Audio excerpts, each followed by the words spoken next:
Over the last 10 years, I've spent many a Mother's Day on these very same rocks. It's often felt like a complicated holiday for me. The year I turned 30, I sat here and cried, watching waves that felt as angry as I was to be very single and very lonely. I remember the year I got married. I sat here and the view of sparkling blue water seemed to mirror my diamond engagement ring 1,000 times over into infinity. Everything was beautiful, a display of nature that actually helped me anchor into a peaceful enthusiasm, into possibilities. But after my first miscarriage, all I noticed was the smell of low tide, like the stink of my motherhood dreams dying, rotting amidst the seaweed and shells on the shore. The piercing call of a seagull after a second and third pregnancy loss felt like an arrow through my heart.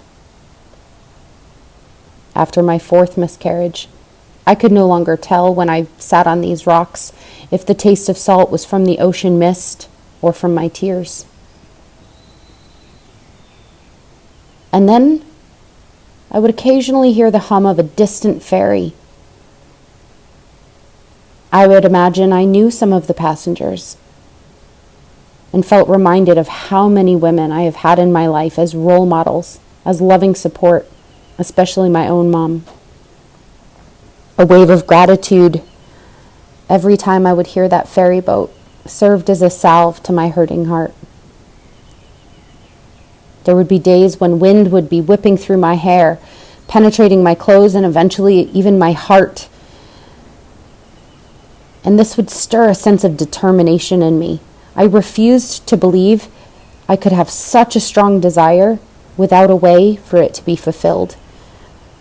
And at some point over the years of sitting on these rocks, I decided to redefine what being a mom meant for me. Even on the grayest days, the occasional beam of sunlight would break through the clouds, and I found hope that if sunshine rays could splinter through even the darkest days, I could find purpose in choosing to have an impact on the next generation. Whether as an aunt, or through my coaching business, or by making donations to charities for children that felt aligned to me. Last year, on Mother's Day, I was not on these rocks because I was recovering at home from giving birth to a perfectly healthy baby boy.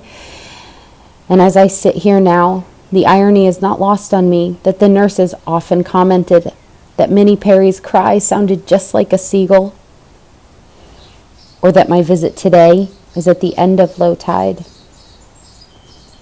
the smell of which is almost as distant as the heartaches that this day used to stir up for me. The waves are a combination of gentle and fierce, a perfect visual of who I have become from leading myself through so many challenges. And a ferry boat passed. As it did, I felt an overwhelming appreciation for every one of you who has been part of my story so far or will be in the future, because there are all kinds of moms, just like there are all kinds of days on these oceanside rocks. So to the birth moms, the mother figures, the humans who have stepped up and make a difference in a child's life by loving them like a mother would. Today, I celebrate our journey of impact. Whatever kind of day you're having, I celebrate you. You matter. Your dreams matter. Your influence matters. A new tide is rolling in now, and someday it will be the next generation sitting on these same rocks, watching these same waves. So my greatest hope on this Mother's Day is that you, that me, that we make a difference by loving well, no matter what the weather looks like from these rocks. Happy Mother's Day.